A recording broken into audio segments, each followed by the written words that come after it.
nerds. This is Scene and Nerd. I'm your host, Sarah Belmont, and with me, as always, is our Mr. Producer, Will Paul. How are you doing tonight, Will? Doing very well, Sarah. Happy Tuesday. Hope you're doing well. Happy Tuesday indeed. I am doing fine. I am That's good. here. We're making our way through May. Yeah, making our way Yep. through May.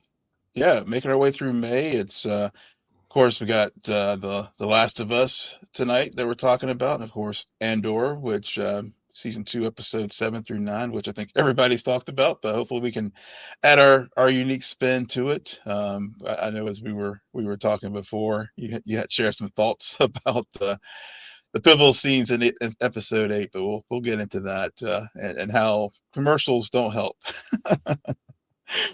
But yeah, but I before we got to that, I did have some quick news notes that we haven't had a news segment last week.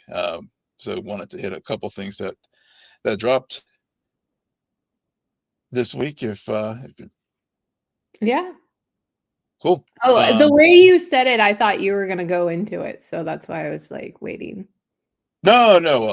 Yeah. See. Yeah, we have some news this week that we have the upfronts that the I guess it's been a while since they've had really big upfronts, but it's the big advertising uh, thing that all the networks and now streamers put on as far as sharing, the upcoming items for the next new season. And so the first one, the big one today that we got was news that Kristen Ritter is going to be returning to the Marvel Universe and Daredevil Born Again season 2.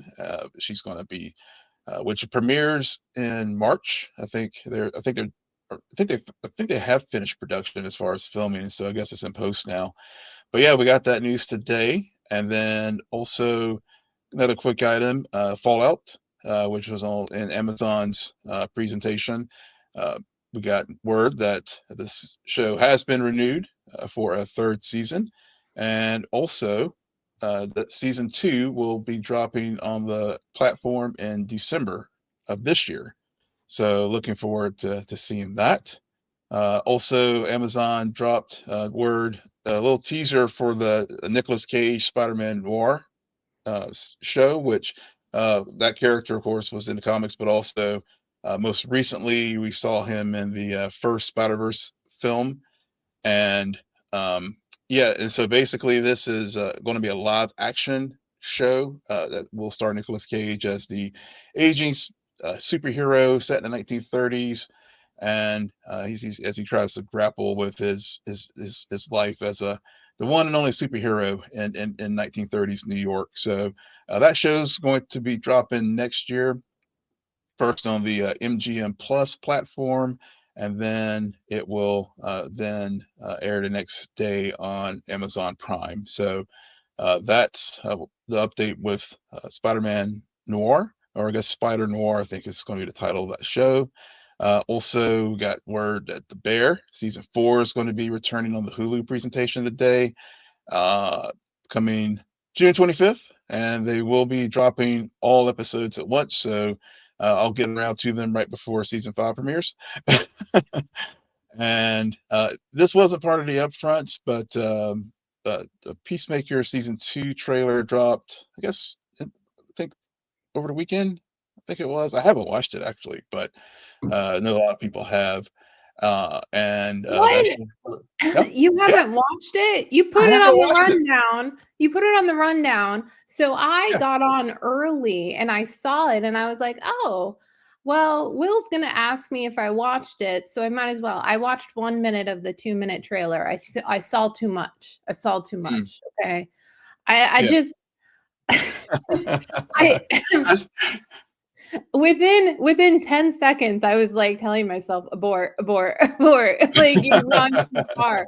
But yeah, I'm going to see it. So I honestly don't want to know what's going yes, on. Like I really don't. And yeah. also like I will tell you like the clear tie-ins with whatever happens in Superman. So Mhm. Remember, like a few months ago, when there was this whole chair saga, and people pointed out that even though they spent like half a day just watching chairs with their names be revealed, they were like pointing out how the MCU is basically spoiling the stakes of all the movies that are in between Doomsday. Hmm. Um, well, in my mind, I'm like, well, having watched 1 minute of the Peacemaker trailer, basically DC just did the same thing. They kind of just did the same thing in a way with a few of their ancillary characters who they're introducing in Superman. So, I mean, granted, I've already pretty much shit on the Superman marketing campaign already because I feel like I've seen the whole movie at least twice now. But yeah, I just Yeah, I can't I just why 2 minutes? It's a TV show. Yeah, yeah. and it's a TV show that already has an audience. And you know you're going to get more with Superman. And you also know that people like still have yet to see Superman. So I think there could have been some much more interesting and strategic Hmm. um marketing for both properties. Yeah, But then yeah. again, I mean, as long I don't think anything's spoiled. The most important thing, which is the opening title sequence of That's Peacemaker season 2. that's the important thing. Just don't Yes. spoil the opening. But anything else, yeah, I don't need to see it because I'm already locked in and invested. And so, speaking of Superman, there will be apparently a new trailer tomorrow. We're recording Tuesday night, so on on Wednesday the 14th of May, we will get a new Superman trailer. This is the teaser poster that I think they dropped either yesterday or today for and I think they did a teaser. They did a teaser for the trailer. So, Oh my to your god. point about marketing, but like I am not going to watch it, but I just wanted to share it for our listeners that if you do want to watch the trailer, and if you're listening to our podcast tomorrow when we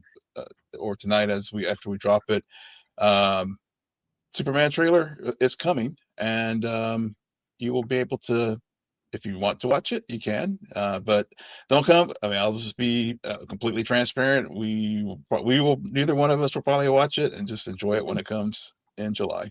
Yeah, we're on a ban of all things Superman until July. Yeah, Like yeah. I really think, like, to go back to our conversation last week, at least 50% of why I felt the way I did about Thunderbolts was because I knew very minimal information. I had Mhm. seen very minimal footage. Maybe I should have led with that. Like, I'd watched one trailer about, like, the first trailer that came out, and that was like a good 6 months, 5 months ahead of time, and then didn't really see anything else. So, like, I want to preserve that. However, I will warn you, it's already lost on Superman. I've already seen too much. I already feel like I've failed, and I'm pretty sure DC is gonna come after me, and I'm gonna be bombarded with trailers of that thing. And I'm getting close with Fantastic Four, you know? If Yeah. only I'd Well, missed that speaking of trailer before yeah, Thunderbolts, but whatever. but yeah, but speaking of that, so they are like bombarding us with trailers for things that we are most likely going to go see. But Mhm. then I'm still waiting for the Ironheart trailer for a show that's supposed to be dropping in June, but you know but I'm still. I mean, it's gotten to the Yep, place now where fans are like, I was like worried. on threads. Yeah, where is it? And fans are doing their own promotion for this show because Disney and Marvel are just falling down. I mean, it's just like almost a month away, and I think we may have gotten a teaser for it, but I don't even recall that. Maybe a poster Yeah, or something. But yeah, so so I'm kind of like, what's up, y'all? I mean, yeah, really? yeah, Yeah, I I mean, mean, you got to. It's not a good sign if they're not putting marketing towards a property. Like that it bodes that they don't have faith in that property. Yeah, And they just want people to free like they have to release it because they put all that money into it.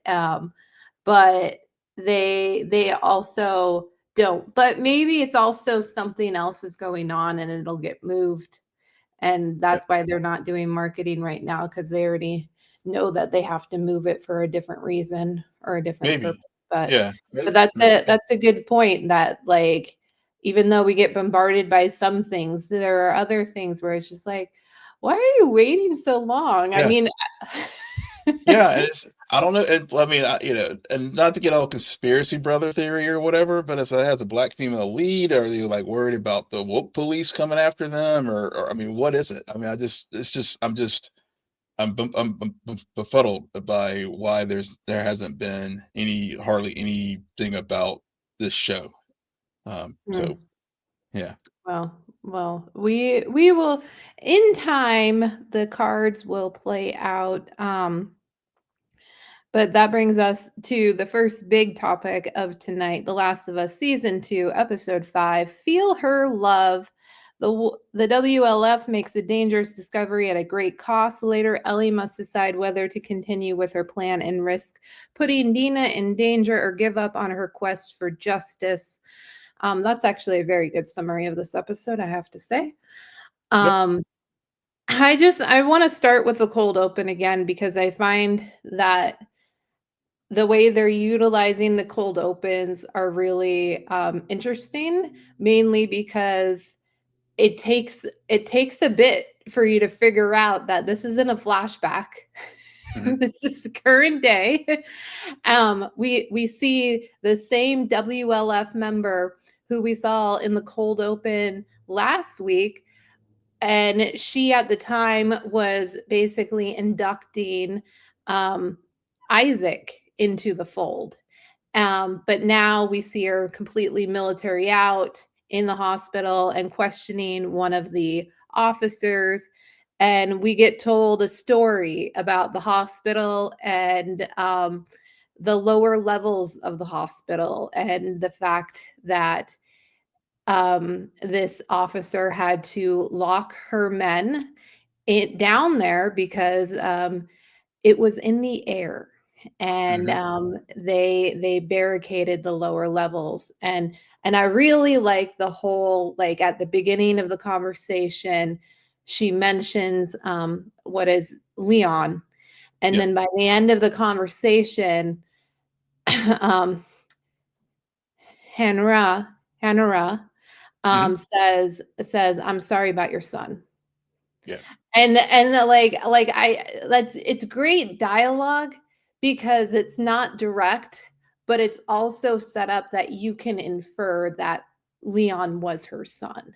So yeah, she had to sacrifice her son for the good of the own, and her son even wanted her to do that hmm. based on what was going down in those lower levels. But I guess to start us off, Will, what were your thoughts about this whole cold open sequence? Cold open sequence worked again for me. Mhm. I think that's one of the strengths of this show, especially now that we're post Joel. And I mean, they've used cold opens in the past as well, but this last week and this week opening that way just definitely for me. It frames the episode uh, in a way that it leads for intrigue and wondering, like, especially as someone who hasn't played the game, it helps sort of set the table for, like, okay, what's going to be the threat, or that as we are now in Seattle, what are some of the things that these characters are going to be having to deal with. And so, this was, I do know that the cordyceps in the game transmission was different, was airborne from the get, whereas when they adapted to TV, they did change it to make it first a bite. now they have like ratcheted up the threat of the Mhm. cordyceps by being an airborne transmission. But so to me that was just like, oh, ooh, okay, here's another challenge that our characters are going to have to face. Sort of like, and I guess and I guess it is sort of like a video game in that respect, where as you progress in the game, different different challenges do come up. So Right. so for the TV watcher, it's sort of that same kind of thing as well. Yeah. Yeah. It's also just good world building we Hmm. have going on. I mean, between both of these cold opens this week and last week have to do with the WLF. Hmm. And nothing to do with Jackson, nothing to do with Ellie, Joel, none of that. Right. Honestly, something that also sticks out to me with these cold opens, that they have nothing to do with Abby. I Right. mean, arguably, just because she's currently a member of the WLF, they don't talk about her. She's not seen. We haven't seen her in episodes. And yet we are in Seattle, and we, just like Ellie and Dina, are also piecing together what exactly is happening there. And so we've gotten the breadcrumbs, and we see it fleshed out even more here in this episode, the battle, the war that's going on between the I want to say scars, but that's not technically their name, the Seraphites and Verifies, yeah. the WLF. Hmm. And now also with this cold open, it's also like they're not just fighting each other, remember. They they still got infected, and they got clickers, they have stalkers, all sorts of the different versions that are coming to life are definitely found in Seattle. So while this war between living people still exists as well. So you're spot on with like the different levels of a game. That's what we're experiencing. And Ellie and Dina are even experiencing that as they figure out a way to get to the hospital. And well, Dina does. Hmm. Because Ellie is not school oriented. No. Not school oriented. I really like that. And which brings me to one of my first points of this episode. Isabella Merced, Yeah. where have you been? And also, I'm so glad you've arrived, because my God, between this and I know you're going to be in Superman, which we just talked about, and based on the 1 minute I saw of Peacemaker, FYI, you're going to be in that too. But you are having a year, and to start it off, like her performance is just so good this season that I don't want to say it's carrying the show, because the show is really good as a whole, but it is a definite highlight for me so far. Yeah, yeah, I agree. That honestly, that was so. I have to be honest. I didn't feel this episode after the cold Mm. open, and I like the opening moments there with Ellie and Dina with the triangulation and some of the there were some good moments, but and it has nothing to do with performances, because and that's why I want to make it very clear her performance whenever she was talking, for example, jumping ahead to when they were walking down there and she was sharing her backstory as far as the who the first person that she killed. Mhm. Yeah. Yeah, I mean that worked. I mean that her performance really took just an exposition dump and made it like I was dialed in. Yeah. But the rest of the episode, I don't know. It just it felt empty to me in some regards. Where usually I feel like there's a tension or just escalation of things, but it just I don't know. It just felt very artif hollow for whatever reason. But It's not it's because of the performances. it's interesting you say that, because I will be honest, like after first watching it, like that night, I was like, this is probably one of the weaker episodes. Mm, But the more I think about this episode, the more I actually think that there are some there are some they are doing things for Mhm. with like intention. Yeah. And I think that I don't think it's the best in any way, shape, or form, but I do think that it's not awful. Hollow might be a good word for it. It might just be like there because we have yet to see Ellie finally meet Abby Mhm. again. Yeah. we're just like, okay, it's day 2 in Seattle. And I'm just gonna call this out. I think it was very noticeable, more so in than any other episode I've seen of this series, how convenient things were. Yeah. like, like they convenient like Jesse shows up at the most convenient time to Mhm. stop the stalker from killing Ellie.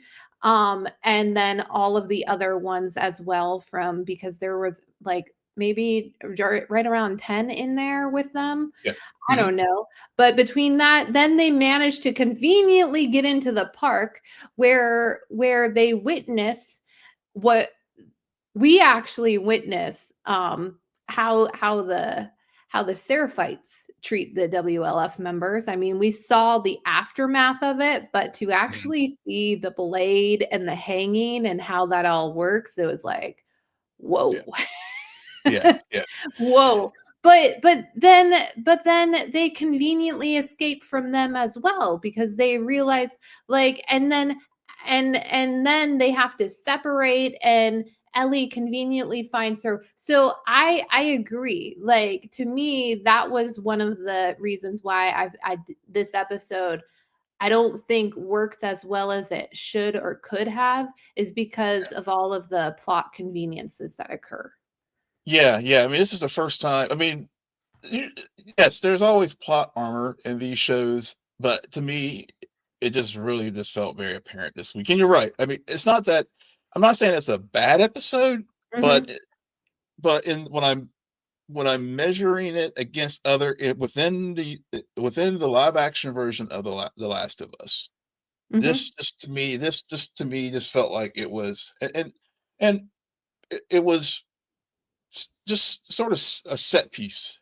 It was just getting us from A to B to C, and I don't know. Kinda. It just yeah, kinda. I mean, there's some they explore some things like to your point. One of the reasons why the cold open works so well is because we do have a parent who is making that choice that Mhm. Joel and Ellie had before. So as far as choosing the good of the many versus the good of the one. So whenever those, whenever those things were happening, I was rocking with the show. Even in this episode, I was like, I'm dialed in. Mhm. But then, but then the stuff in the, like you said, when the clickers, I guess when Ellie and, There's and Dina were in the stalkers were in the warehouse and stuff. It just like I felt like, okay, we saw yeah, I don't know, it just felt repetitive at this point. yeah.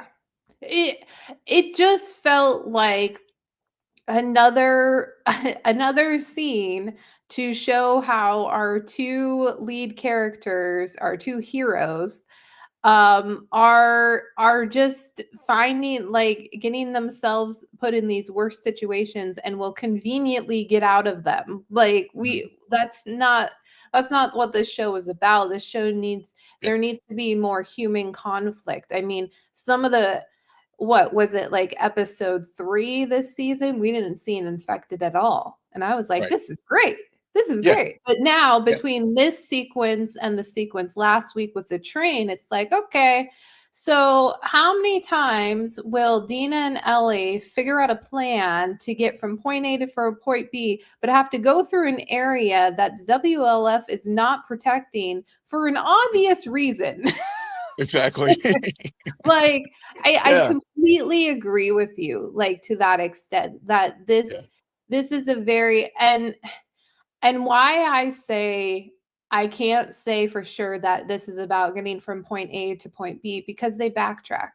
Because Yeah. they're just gonna end up back at the theater at the end of this. I mean, Mhm. who knows what Nora ends up telling her? Because she's dead either way. I mean, Yeah. in one way, and honestly, either way is agony, Yep. arguably. Yep.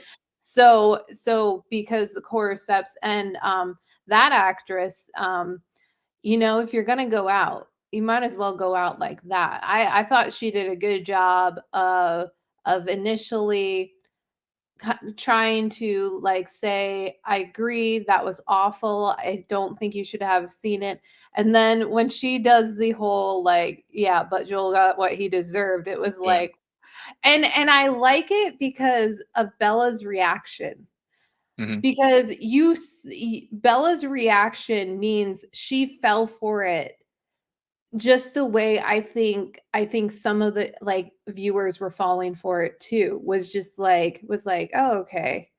Okay, but then that flip and it catches her so off guard, she doesn't even shoot her in time. And then that leads to the chase down to level B2, which Yeah. we'd already known was where all of the cordyceps were. But I will, as cool as it was to see Ellie go full murder, for lack of a better words, and torture. I I did leave this episode thinking to myself, are they going to explain how Ellie will conveniently escape the hospital Mhm. from that place to go to the theater, return back to the theater, which she knows is where Jesse took Dina and they're meeting up with Tommy. Right. Right. Yeah. Yeah. Yeah. That's yeah. I'm just gonna say I kind of wish it was Tommy and not Jesse. I kind of Mm. wish it was Tommy, not just because I want to see Tommy like I we haven't explored too much of his feelings about all of this, right? Right. Right. So we're headed into episode 7, and that's the penultimate episode of the season, and yet we have not spent a lot of time with Tommy, and he arguably has is just as many complex emotions about the loss of his brother as Ellie, if not more so, Yeah. because of the whole town situation and his complex relationship with Joel from the get-go. So I don't know, going into next week, which I inadvertently saw a thumbnail, so I'm pretty suspicious that next week will be a full-on flashback episode. I'm just saying. Yeah. It's a But flashback. Yeah. Yeah. yeah, We is got there the any yeah, we got the yeah, we got the ending, of course, and but yeah, I saw. Yeah, I think I don't know if I watched the. Did I watch the? No, I did not. But I have seen seen a few still photos, and yeah, it's Mhm. flashback. Yeah. Yeah. Yeah. Yeah. I, So yeah. So I don't know when we're gonna get Tommy present day, is what I'm saying. But um yeah.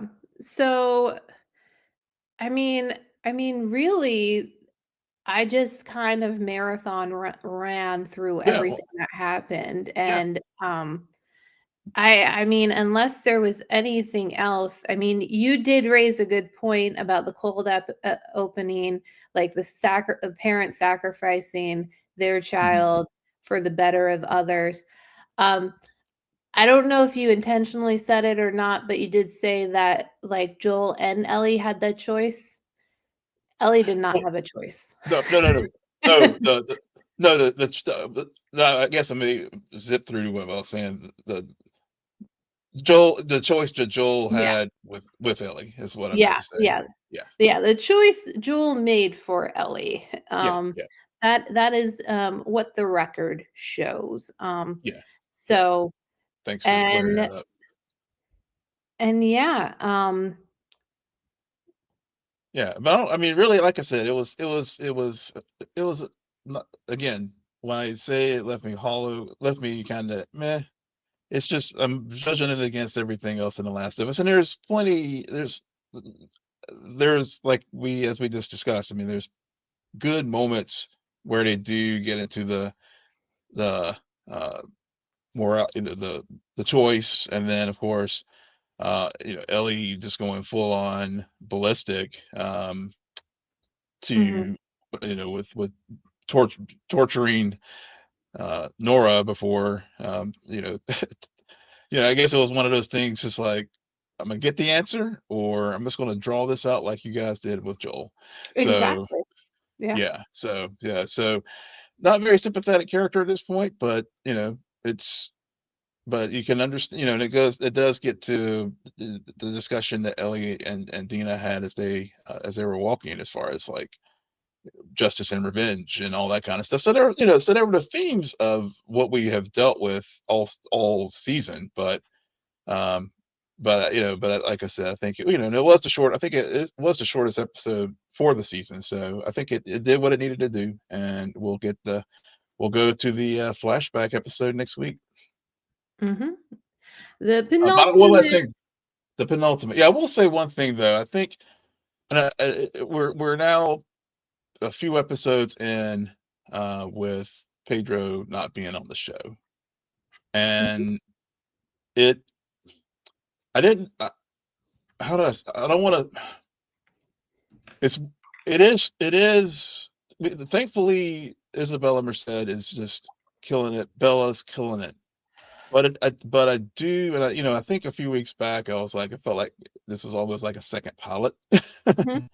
when we were discussing the post Joel Yep. world, and some, so now that we're a few episodes in, I do go back to that comment and say, and it's it's yes, it's the same show, and maybe pilot's not the right word, but I do feel like it's like it is like a reset into another chapter of clearly it's another chapter for this story, and so so as still trying to get myself oriented around that. So you miss Pedro and think that Yeah, his absence has left like a big yeah, hole in for me it does. this story. I can. It's hard for me to Yeah, say for sure if I will say that I think hey, I if you're not gonna go there, I will go there. I honestly I don't have as big of a problem with Pedro not being around as I do with I think people are giving Bella Ramsey a bit too much credit.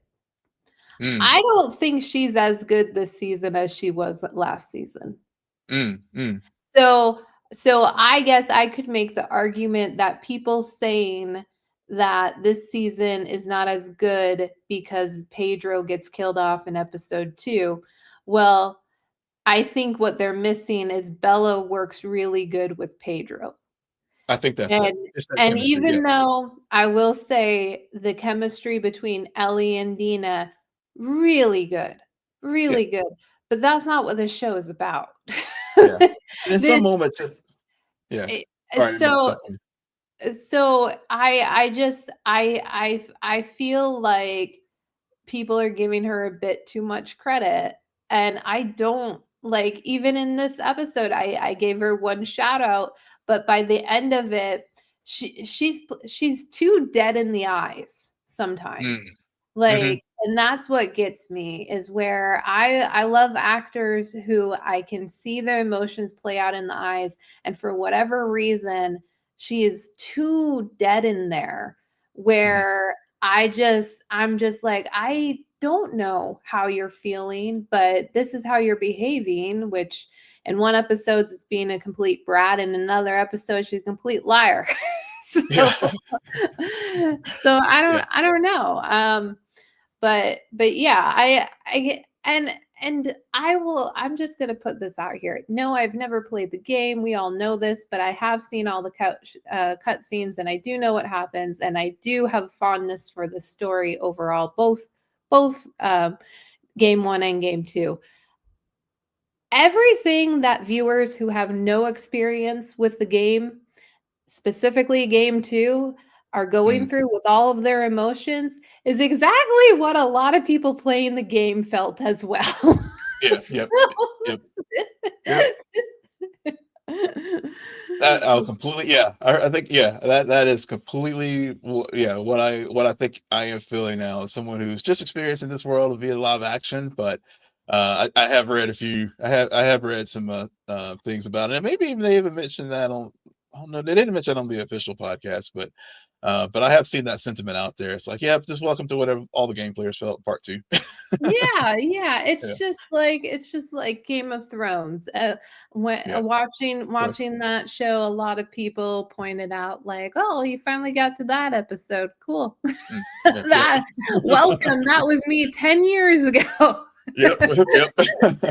So it's just it, the when you have characters and they die, of course there's going to be absence Yeah, and yeah. holes and everything, but it's just it's just if the characters that remain, if you're still curious, um which and that's another thing, they're very much focused on Ellie and Dina.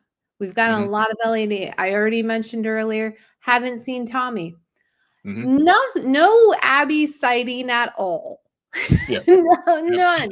Like, we're learning Isaac has been in 2 scenes, maybe, like, 3 Hmm. scenes. So there's a lot of characters, and I think to your point about the whole, like, second pilot, what we've gotten since post Joel, post Jackson is a lot of world building. The Hmm. world of Seattle, this Yeah. battle between the WLF and the Seraphites. Hmm. And I think that it's a lot of setup that is really going to is all working towards not the end of the season, but it's mainly working towards what will happen in season 3. Right, So, right.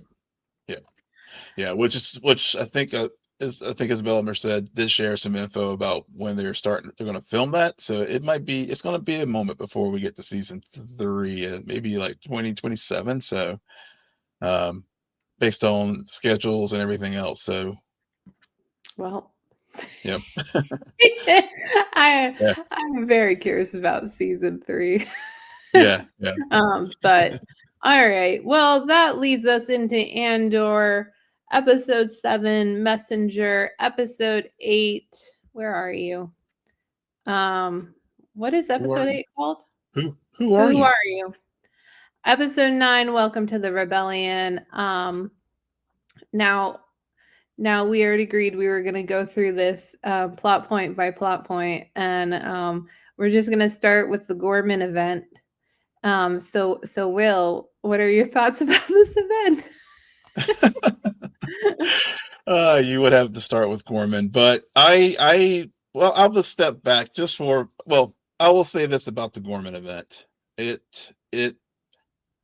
so whenever we learned that this block of episodes was going to be the episodes timeline was 2 BBY. So fans of Star Wars who watch Rebels are familiar with it, that was the year that Mon Mothma has leaves a speech, has gives a speech, and leaves the rebellion. And if folks who watched this who watched Rebels is fully familiar with it.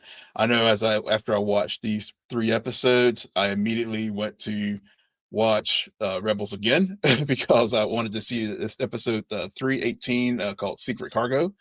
And go check it out if you are interested in seeing what she says whenever she is finally with the rebellion and pulling everyone together as far as the alliance. So this episode, so this scene, the whole everything about it, basically, you know, fully it was as much as I imagined how bad it was going to be. They it from the emotional standpoint, from the whole setup with it, as far as an episode, we've the preceding episodes have like built up to this, as far as the arcs, as far as we saw the, I laid, they laid the foundation with the propaganda machine, as far as just talking about the gore,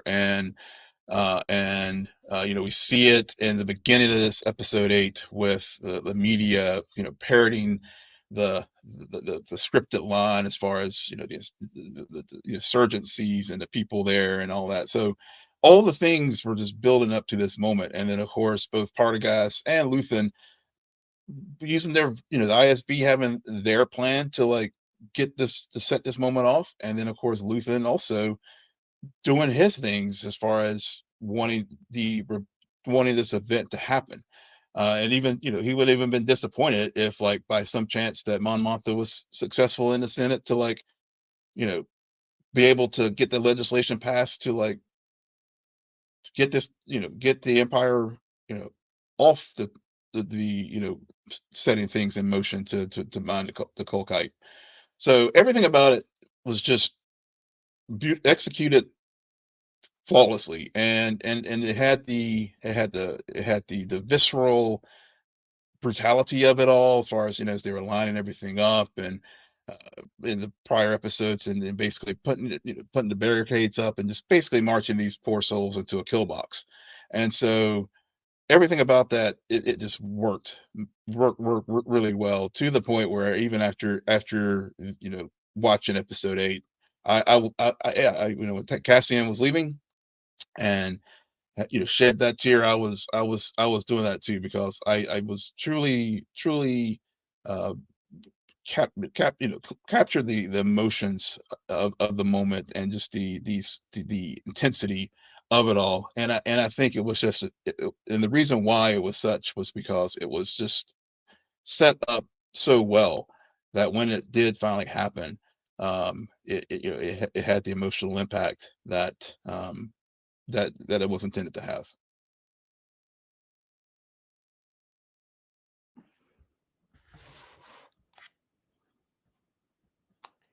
Yeah. Yeah, it had an impact on people.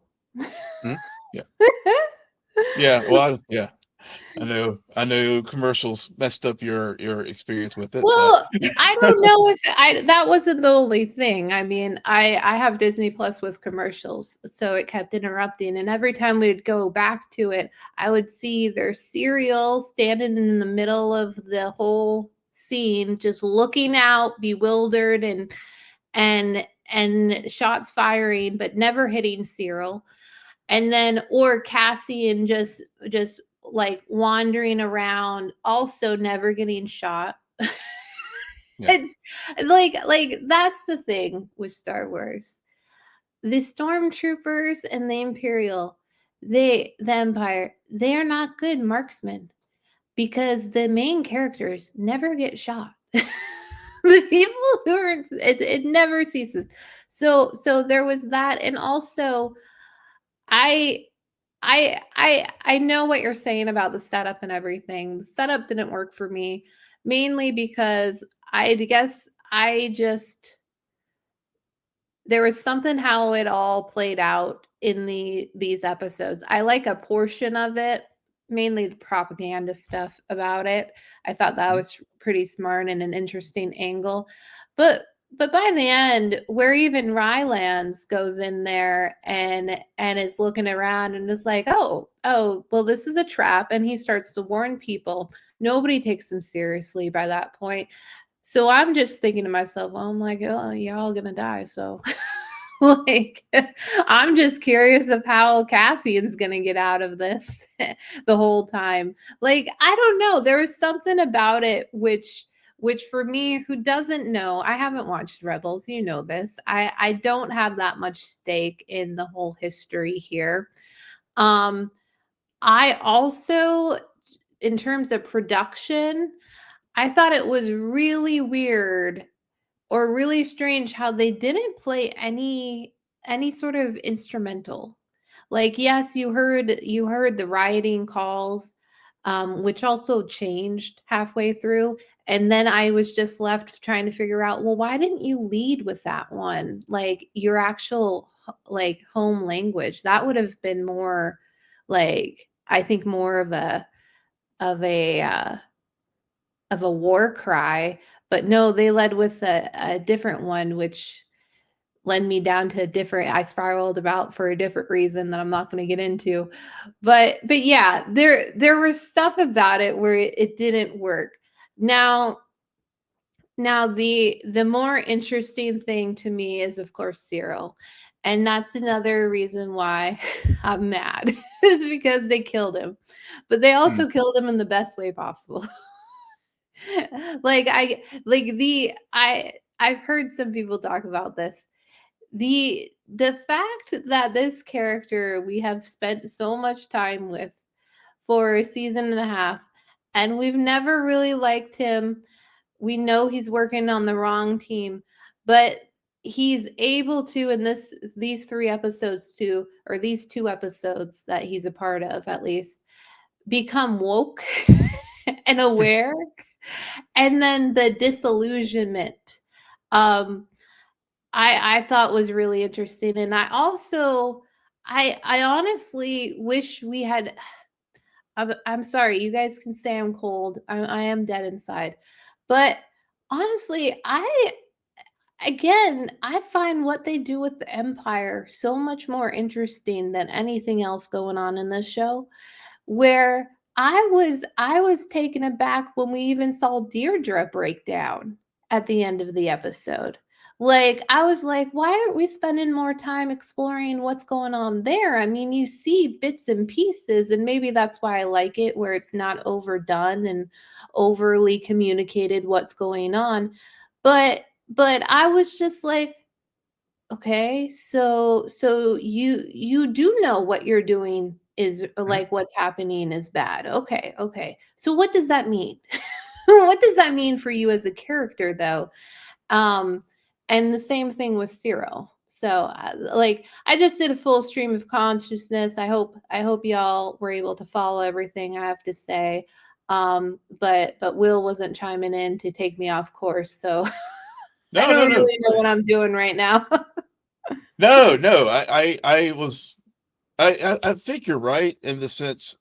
To your point, they what they did, and I think this is why I think it works so well, is they don't make these just traditional mustache twirling villains, Right.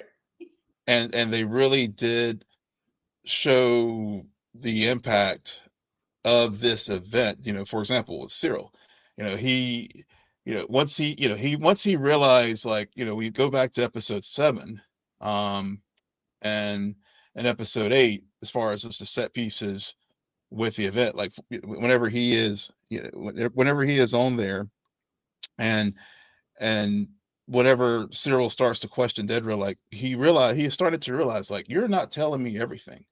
Right. And so it's that realization, like, all this time Cyril's like a very law and order kind of guy. Yeah.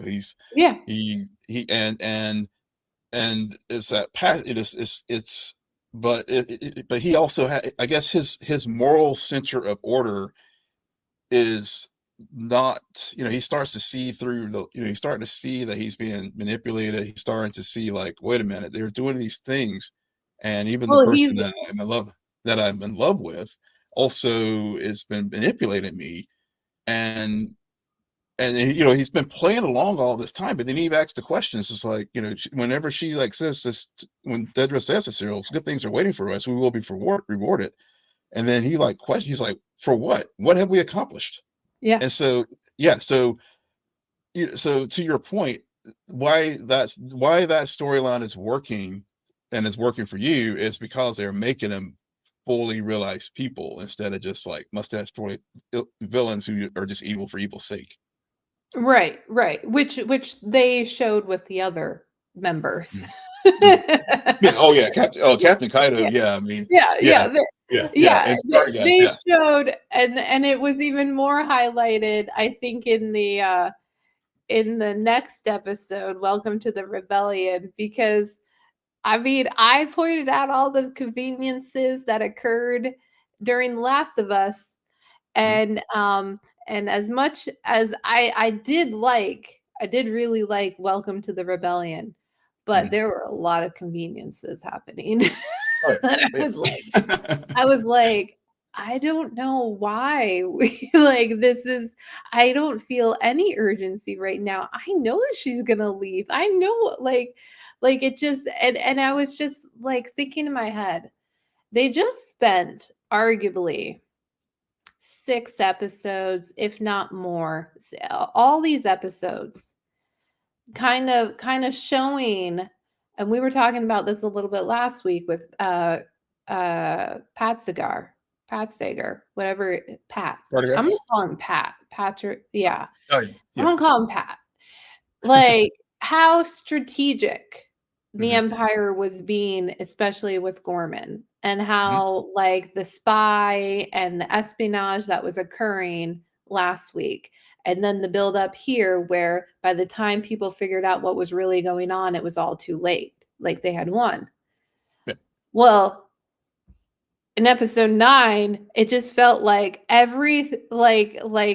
like we're just gonna also show you how stupid the empire can be and how easy it is to get around all of these safeguards they have in place that conveniently go awry when they want to get Mon Mothma like to give her speech and then get out of there without any problems. I was just like, uh, what are we doing here?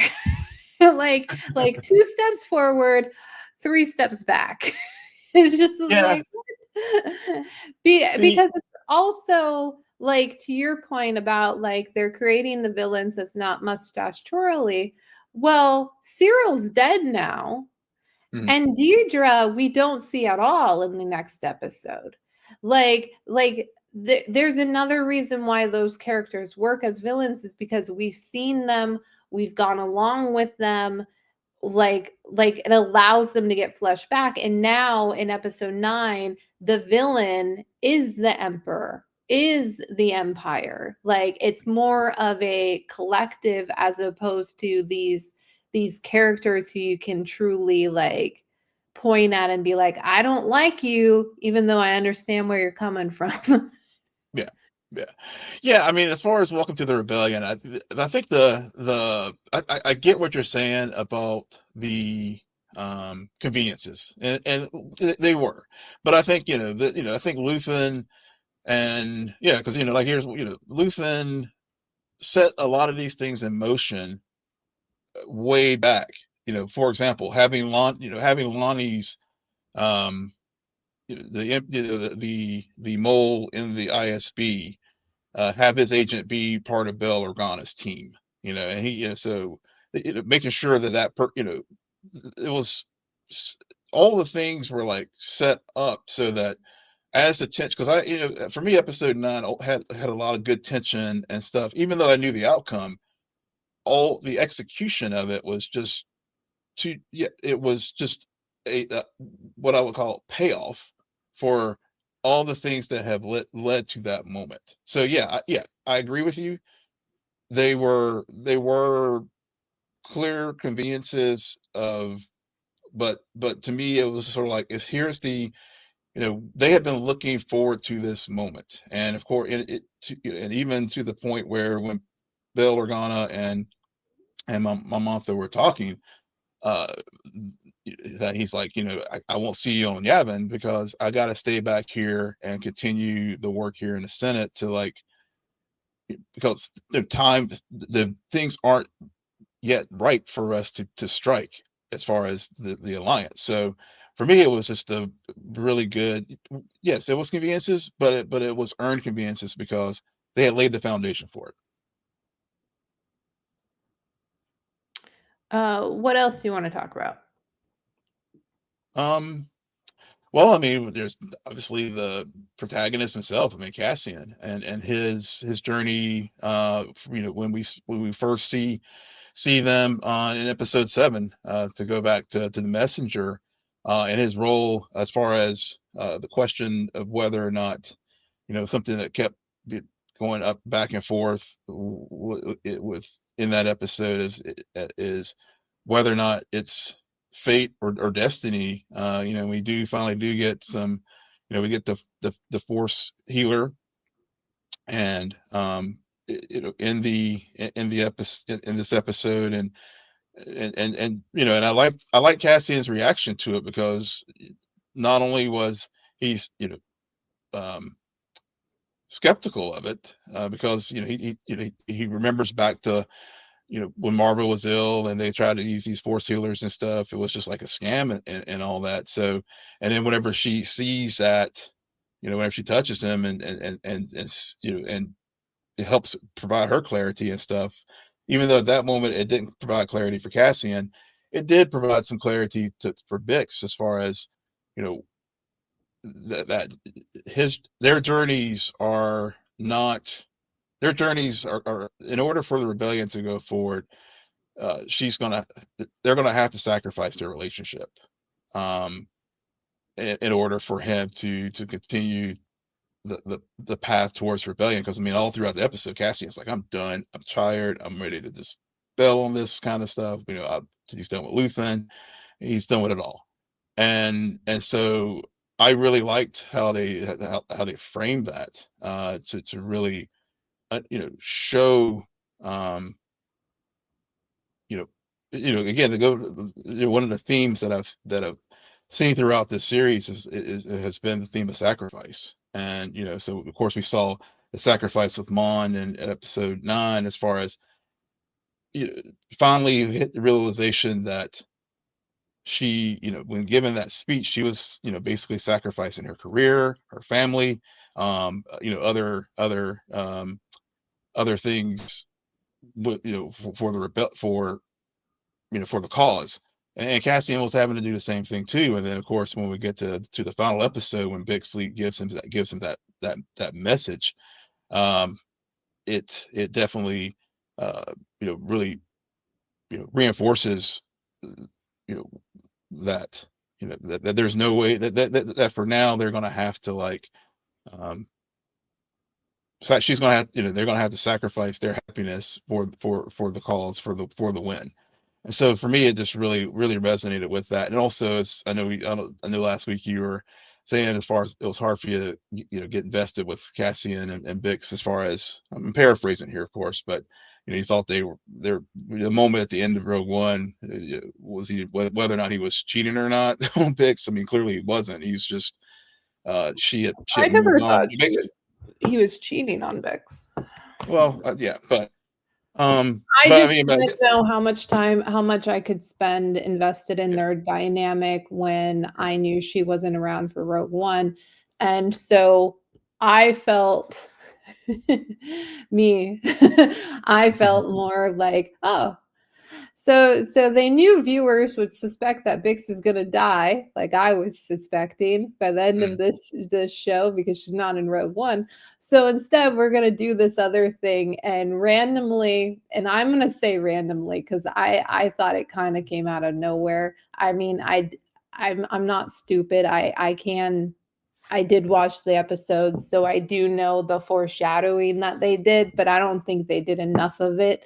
And I don't think it was very clear. But this is, again, a problem I've had with this whole relationship since the first episode this season, is where it has felt very like, I don't know if I'm supposed to be rooting for you guys or against each other, because in one moment you're kissing and the next moment you're fighting. And there's a lot of like anger and distrust, and Biggs had to work through her PTSD, and it seemed like, in a way, she got what she needed and then she bailed. like and I get it, the whole sacrifice, but Cassian didn't sacrifice it. Bix made that choice for him. yeah, And and she did it's it. also like we get introduced to Cassian, and he's trying to find his sister. So now he's gonna try to also be trying to find Bix for 3 episodes, but he's not gonna find her. Like, I don't know where I'm going with this. To Yeah, I me, don't. but Yeah. she's So true. no, I mean, what you said there was very important. I mean, she knew that he could not make the choice, so she had to make that choice, because otherwise, he would not Yeah. stick around and go and and the episode kind of ends with that, with whenever they want him to come to um you know see the reactivation of K2. It was like, they addressed him Captain Andor. So Mhm. I mean, it was so they he, she had to nudge him to do it. So Right. yeah. Yeah. Yeah. I'm not arguing that at all. It just Yeah. I thought it was kind of an easy way out for the writers. Yeah. to to make sure she wasn't in the next 3 episodes or in Rogue One. Yeah. And to make sure. Yeah. And to resolve this relationship, which we should have been rooting for, but I have been questioning this whole time. So I was more on board with Deirdre and Syril. I Well, thought yeah. they did Well, that better. yeah. I mean, as far as relationships go in this series, they definitely. I think that's part of whenever she was having her panic attack. Not only did she, I think she had, I think Dedra did have some realization too. That she, she does have some blood on her hands, because she was thinking Kaido would be the one to, like, yeah, he had a purpose there. But at the end of the day, he flat out told her, it was like, look, I'm here, but you're going to be the one that's giving the order here. It's going to be you that's going to have the blood on your hands, not me. I'm just following. He's doing the Nuremberg defense. I'm just here. I'm just following orders. Yeah. Well, I don't know. There's something in the way they performed it and portrayed it that I felt like there was something else going on than just like I wasn't supposed to press the button, Oh, like yeah, which we had spent so much time with Cyril, and that's why everyone understood like the irony with his outcome and everything, and the who are you of it all. yeah, But with her, I was like, if we had just spent a little more time with her, we could then see a bit more of the layers that were going on. And arguably, even with them as a couple, we got barely any scenes between them as a couple, too. So, and like I said earlier, maybe I was more on board with that because I feel like sometimes with Star Wars writing, they belabor things. They over explain things. They over explain, and arguably this can be said for a lot of like like I want to say fantasy genre shows. I mean, I mhm, think Game of Thrones does it too, but there's a belabor of points where it's like, okay, you've explained to me that 3 times in 3 different ways, but you're allowing no nuances or little nuances. mhm, Like, and maybe that's why I have a problem like knowing where this is going. Like, and yes, I'm supposed to be on board for the journey, but I don't feel like they're fully taking advantage of the journey and exploring the nuances as much as they could, so much as like, I mean, Will spoiled the Ghorman thing for me back in episode 1. So I was like, "Oh, so that's where we're going." So how involved, and then to see it play out. I don't know. It's just it feels more like we're being told history than yeah, actually sitting in the moments and sitting with some of the people where we can really feel it. I think I got a little bit more out of that during season 1 than I am this season. mm, mm. Well, I hear it. I can see that point. Um, Especially romantic relationships. I see. I think for me, I do think that they did some. I mean, it was in a weird. They're very Cyril Dedra way of, like, showing affection and stuff. Which whenever Mhm. she, like, laid that when she laid Yep, that haymaker, that big kiss on him there in yep, the hall in episode 7, I was just like, wait a minute, this is like, this is coming from the lady who told her, told Cyril to turn off the lights. I mean, yep. it's yeah. So yeah, so we did see those nuanced and on the nose moments in their relationship. So I would take a little. exception that we didn't get a glimmer of their, we didn't get layers of their relationship there. I didn't say we didn't at all. I just said, Yeah. like, I was trying to more make the point Yeah. that because there was few and far between, Mm-hmm. I felt like I took more of an interest and curiosity of what's really going on there than I Yeah. did with Bix and Andor. Understood. Okay. Okay. Yeah. Yeah. I mean, I hear what you're saying. I mean, and I guess for Bix and Andor, for me, as far as their relationship, it seemed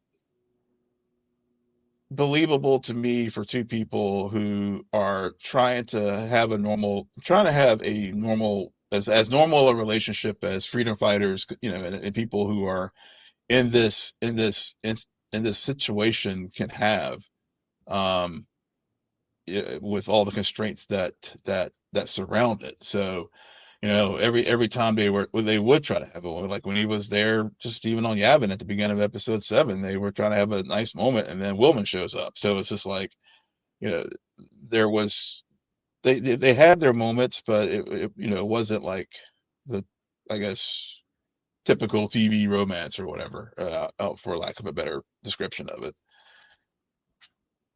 But yeah, but I mean, but to your point too, I think, with Dedra and her panic, let's go back to that for a moment. I think the other thing too was just her realization that Syril was probably, killed out there on the, Right. in the, when the things went down in the streets. So, I mean, so I think it was a very, again, I think, very layered reaction to many things, and maybe her also realization that she also got played. Just thinking about some of her, her transmissions of power gas throughout the Yeah. episode. Yeah, Well, this was her idea from the get-go.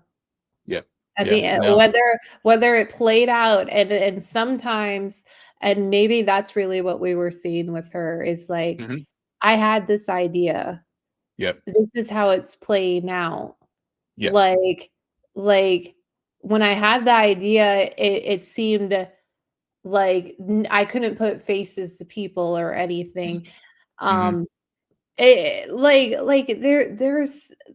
I'm arguably the most curious I am interested in seeing in these last 3 episodes is what they do with that character, because they yeah, have spent so much time over the course of 2 seasons with her, hmm and for Syril to be gone, hmm we better get more than, like, 1 episode with her.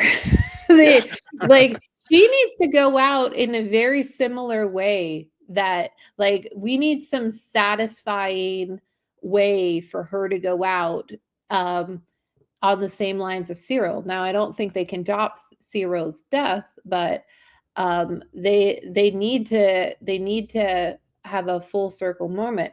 I mean, I will be honest though, because I saw some like stills and I was seeing like Cyril banged up, and I put down together the rundown way before watching the episodes. A part of me was like, oh, is Cyril gonna join the rebellion? Is that what but see, hear me out. Like, yeah, honestly, there were a lot of moments where he clearly wanted to. He yeah, clearly was yeah.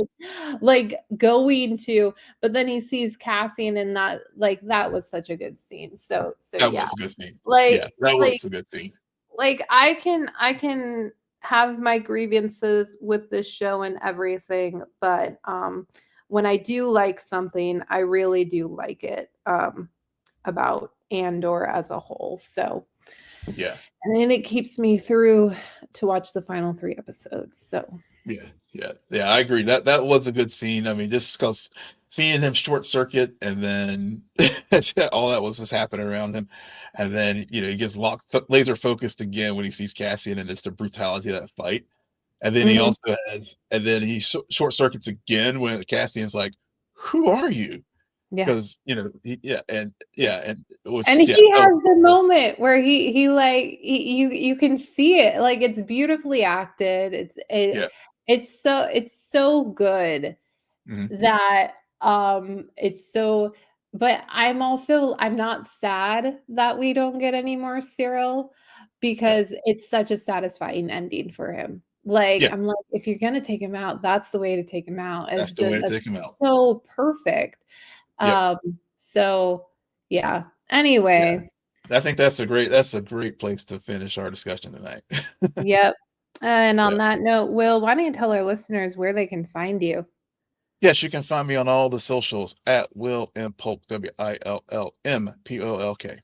And you can find me there too at SJ Belmont, SJBLMONT. Please follow our crew on X, formerly known as Twitter, at Scene and Nerd, on Blue Sky, at Scene and Nerd, and friend us on Facebook, follow us on Instagram and threads at scene_n_nerd, and visit our website, www.sceneandnerdpodcast.com. But most importantly, rate, follow, and comment on Apple Podcasts, Spotify, YouTube, or wherever you get your podcasts. Good night, Geek Out. You're welcome.